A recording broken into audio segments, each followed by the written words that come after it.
Hello everyone and welcome to my January wrap up. Today I'm going to be talking about all of the books I read, films I watched, and music I listened to within the month of January, as suggested. Okay, so I'm going to start with books, because obviously that's my main interest. First book I read this year was A Spy in the House of Love by Anais. I've wanted to read her books for the longest time, and I'm so glad that I finally read one. I found this in the charity shop for £1 whilst I was looking for Secret Santa presents. I really liked it. It was like the perfect length. It was very short. It was like about 100 pages, and it was just like following a silly girl going around and like falling like briefly in love, like not true love, but like the whimsical kind of like casual love that you feel, or like heart flutters, whatever, with 4 different sets of men throughout this book while she's married. And it was a really nice like portrayal of just like, honestly, hopelessness to a degree. It was that kind of nihilistic, there's nothing much to my life and I just want to go out and feel something. That was the vibe, and I really liked it, and I rated it 4 stars. The next book I read, oh my god, so the next book I read was House of Leaves by Danielewski. This book, what can I say about this book? Oh my god. I started this kind of like towards the end of December, and it was like an absolute whirlwind, like from the get-go. It's about the narrator who finds, with his friend, a dead guy's book, and he starts reading the book and then realises that it's a massive like academic essay on a film and about people that don't exist. So it's both like, well, the author of this book is clearly insane for being able to think up every little detail of this, and that insanity is then projected onto the narrator, who gradually reads the book and writes up the book and edits the book and publishes the book with all of his little like inserts and vignettes of him like meow. I loved it. It was so good. It did drag on, but like I feel like it was appropriate for the book because it's clearly more of an art form than a comprehensive reading experience, because it was, a unique style of writing, and there were long tangents about like different buildings and stuff that clearly like you're not meant to read, but like are there because that's a product of the insanity that's occurring.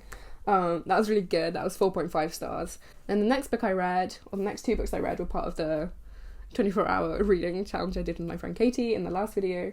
And the first one of those was Buddy by Mona Awad. I love this author.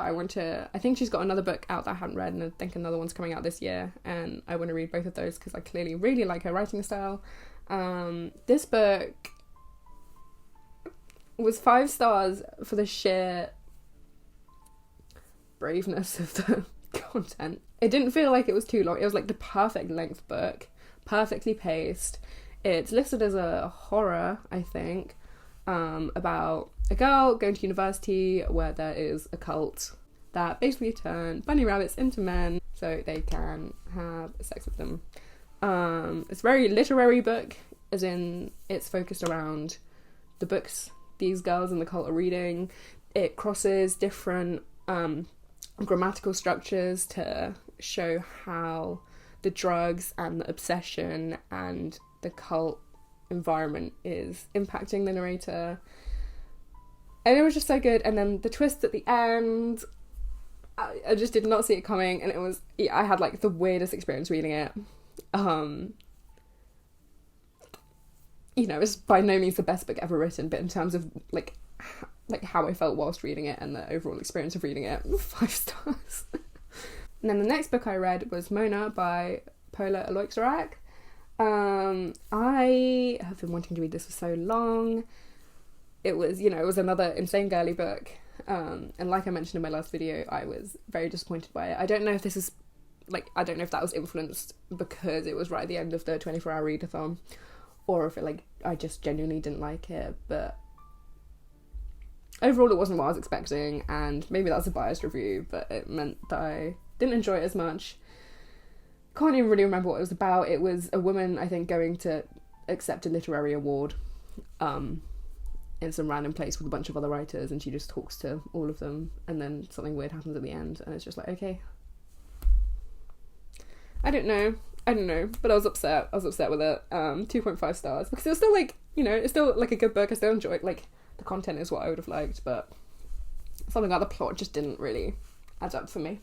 And then, technically, the final book I read in January was Sirens and Muses by Antonia Angress. Won't lie, I did read this strictly for the cover. It is stunning, as you can see, and it's about a girl that goes to an arts university and experiences the clashes of the art world and talks on prejudice within the art world. Hang on, let me get my review up for it.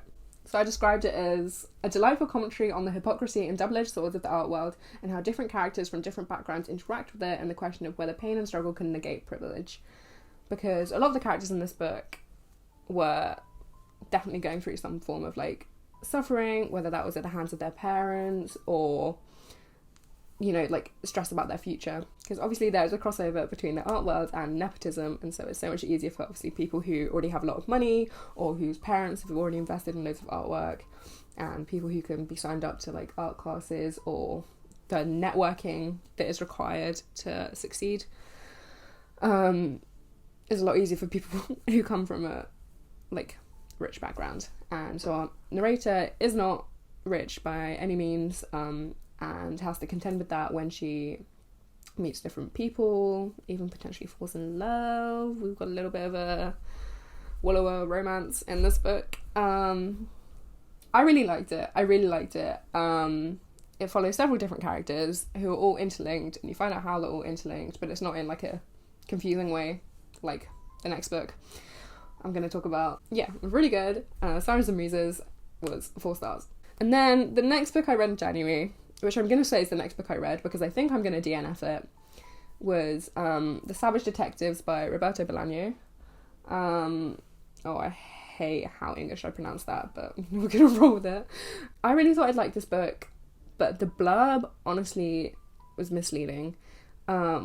The structure of the book is, it's set up into 3 parts. I haven't even got to the 3rd part. I'm halfway through the 2nd part. I really enjoyed the 1st part, and if the entire book was kind of like the 1st part, it would have been beautiful. But the 2nd part is basically, it kind of vibes of House of Leaves, but, like, not really. It's basically just, like, a load of little diary entries from a bunch of different people talking about the, like, 2 main characters of the book, who don't even feel like main characters, but they're, like, the main, like, topic, like, focus for the narrator of the 1st part. And it's so long-winded, and I have no interest in it at all. And maybe if I were to, like, finish the book, I'd appreciate it and its, like, cohesive, natural self. But books need to be enjoyable throughout, you know, whilst you're reading it as well. And if I'm not willing to make it to the end, then I can't say that that's a good book, even if objectively it is by the time I finish it, you know. So even if I somehow was like, oh yeah, this actually was a 5-star book, I would have to knock a star off because, you know, it drags and it did not keep me engaged. Unfortunately. It was meant to be about, like, a literary, like, Latin American poets are trying to find this lost poet, and they go to loads of different places around the world, and interact with a bunch of different people. That is my kind of book to a T, and I'm really sad that it wasn't pulled off in a way that made my brain happy. So I think I'm going to DNF it. I got, like, halfway through, so technically that's my 6th book of the month, but I basically only read 5. Okay, now I'm going to talk about all the films I watched. Every year I'm like, I want to watch more films, I want to be a film girly. I admire people who watch films to, like, a academic degree, like a pretentious kind of whatever. I restarted my Letterboxd, though, at the beginning of 2023 because I was annoyed that I hadn't been tracking stuff as much as I wanted to. So I feel like a fresh start, and I actually surprisingly watched loads of films this month. I also watch films when I go downstairs and sit with my mum and have really nice film times with her. I'm not necessarily including those on this list because they're not necessarily films I like all want to watch, they're just films I happen to watch. Which kind of doesn't make sense, but anyway, I'm just gonna kind of do like the top films, or the top films I actively watched. And the first one was, or the first two, Hannah Gadsby's 2 Netflix stand-up shows. The first one being Douglas, and the second one being Nanette. Both were absolutely amazing. I don't know if it's because she's autistic, and so like my brain, you know, likens to hers. So with Douglas, she basically told you all of the jokes she was going to tell right at the beginning, which sounds like it's going to make it like anticlimactic and boring, like you already know what's going to happen, but it doesn't. It makes it so much better because then you've got the anticipation, and then the like memory of the beginning of the show makes it funnier because you're like, ah. I don't know, but I really enjoyed it. It was very feel good. And then the second one, Nanette, which was actually before, but I watched it after, was, oh my god. Her like whole purpose of it was kind of like to subvert the idea of comedy, because she felt like she couldn't be comedic because of her traumatic past, and she felt like she wasn't doing justice to herself by joking about these horrible things that she had experienced. So she goes through telling all the jokes and then turns them on their head by telling you the real backstory of them, and it's just the most like my mouth was on the floor, my jaw was on the floor, whatever. Both of those are must watches, if I do say so myself. I love them both, 5 stars. Then I watched Heathers because, as I'll talk about later, I've been listening to lots of musicals again recently. It's a safe space for me. Fun fact, I actually have a grade 8 distinction in musical theatre. Just saying. But I don't know, something about my brain really enjoys being able to sing along and having a storyline at the same time. So it was really useful trying to like sing to musicals at work to reduce my anxiety. Perfect, good tip, would #recommend. Anyway, I've been meaning to watch Heathers the film for ages, and I finally did. And honestly, I think the musical told the story better. Not gonna lie, but Winona Ryder and the guy that played JD were really hot. So that made it better. But like the actual plot and like the message of the film didn't kind of make sense. I mean, it doesn't make sense anyway because it's an insane concept, but I don't know, I just feel like the musical portrayed the story better. Sorry. 3 stars.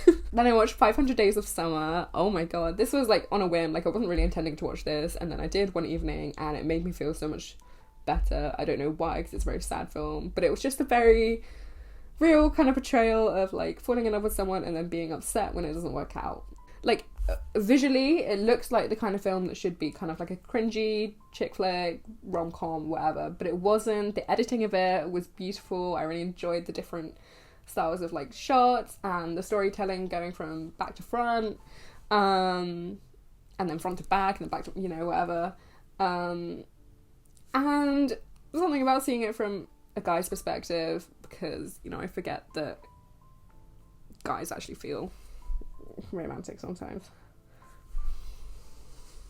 Anyway, lovely film. 4.5 stars.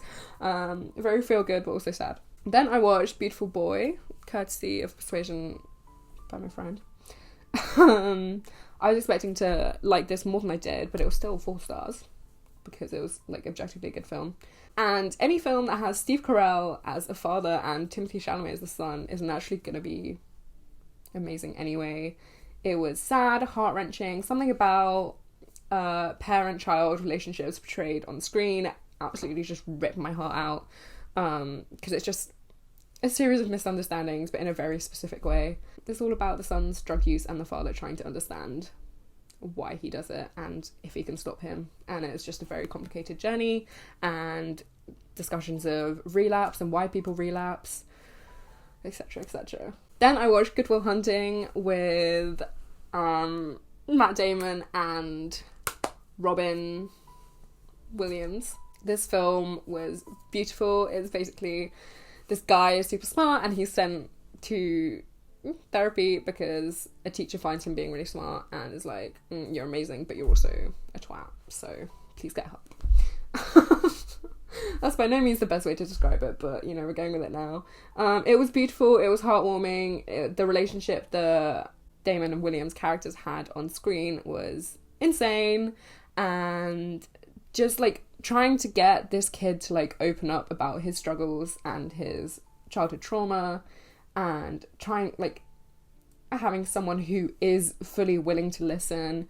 And there's definitely some toxic masculinity involved as well, with like not wanting to communicate your feelings, but also definitely like a traumatic, like I don't want to revisit those memories. But having them being brought out by none other than Robin Williams was amazing, especially, you know, knowing how much he struggled during his life, and then like seeing him give all this advice and how patient he is, but also how cutthroat he is. It was just a very eye-opening film. But in a very specific and non-vague way. Yeah, loved it, 5 stars. Then I watched the Banshees of Inisherin, which is a new film this year starring Colin Farrell, who I love. I loved him in The Lobster, I loved him in Saving Mr. Banks, and they're like two of my favourite films. And this is also like another one of my favourite films now, 100% 5 stars. It is basically about a guy whose best friend turns around and says he doesn't want to talk to him anymore, and it's the whole film with the guy trying to figure out why and trying to get him back and getting his revenge. And it's just really sad. I don't know if like the main character is meant to be autism coded, but that's definitely what it like felt like. And just that lack of understanding, that just trying to be nice, not understanding why people don't like you, it's just, it hit you in the feels. And the way that someone can like turn around in like, you know, the flash of a light, that really got to me. Beautiful, beautiful film.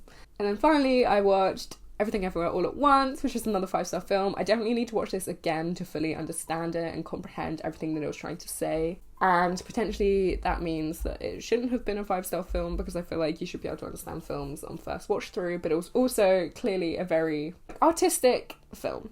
You know, it was an art piece in itself, and that makes sense for something that you would have to watch multiple times if you understand. Like, it feels like the kind of film that I'd want to study. Basically about the multiverse and the different lives we lead based on all the different decisions we can make, and how to find joy in each of those different strands of life. And yeah, I don't know, it was also very much a story between a mother and a daughter and their relationship and the impacts of generational trauma, but it was also so much more than that. It was so good, but I need to watch it again. I need to watch it again to make my mind tingle. Or just watch a load of analyses videos on it. That could also work. But yeah, those are the films. Most of them. And then, like I said, the music I listen to is very upsetting. I'm going to start off with musicals. Prominently, it was Heathers and The Beauty and the Beast motion picture soundtrack this month. Really hitting the spot for me. Also, doubly embarrassing, 21 Pilots. Something about regressing into, like, my emo music phase has just done wonders for me. But it's specifically 21 Pilots, even though that wasn't, like, my main... Like, I've been a Panic at the Disco girly from day one. Not from day one, from, like... since 2016. Anyway, that's not the point. But 21 Pilots hits a spot. I don't know if it's because of, like, the hip-hop aspect of it or the rock aspect of it, but I love the lyrics and they're so fun to sing along to, and it just makes me feel a lot better every single time, even though once again the lyrics are actually super depressing. So yeah, no shame actually. Cringe culture is #cancelled. And you heard it here first. The only, like, other album I kind of have to mention is one that a guy I was talking to on Hinge actually recommended I listen to. And I really enjoyed it, and it's my only, like, new music of the month, which I feel like is what I kind of want to do more with these segments, because no one wants to hear me talking about musicals and emo music. And that is Black Country New Roads' album, Ants From Up There. I really enjoyed it. It reminded me kind of Gang of Youths, Lord Huron, Matt Maltese kind of vibes. Maybe it with flat sounds as well. Yeah, surprisingly really liked it. But yeah, that's everything I consumed in January. Hope you enjoyed. Hope this video didn't drive you insane, because it sure drove me insane. But as you know, that's what I love. So Love you all so much. Have a good rest of your day. And I'll see you next time for a nation tour. Bye.